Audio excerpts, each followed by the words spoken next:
हाँ तो भाई लोग आज छठ और वो लोग के तो पते हुई हमारा जाए के रहे घाट पर, ऐसे नहा धोआ के नया कपड़ा पहन लीला। हमारे भाइयों कपड़ा पहन के तैयार हो गए बरन और सब कोई पहले ही चल गए बा। हमनी के 2 दिन बाकी बनी सर, फिर हमनी के जाए लगे नहीं सर। रास्ते में एक बार भाई रन को साथ जाए लगे नहीं सर, और ढेर लोग वही रास्ते से जाते रहे, आगे जाते रहे पीछे में जाते रहे। फिर हमनी के पहुंचे नहीं घाट पर, तो देखते कि लगभग ठीक भीड़ बाटे। फिर हम आ जानी अपन छठी माई लगे जहाँ सब कोई रहे।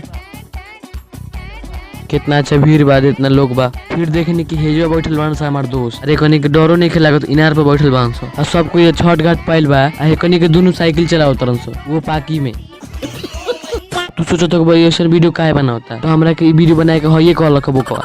हई देखो हई लेका के चिंता बहुत खतरनाक लेका ह। देखो दे बंदूक लियल बा, बमो लियल बा। जैसे ही बम फोड़ जाला तो देखो तो कि बम एक खराब बा, सरल बम बा। फिर ओकरा बाद हम फोड़ी, देखो कितना बढ़िया आवाज निकलेला बम से।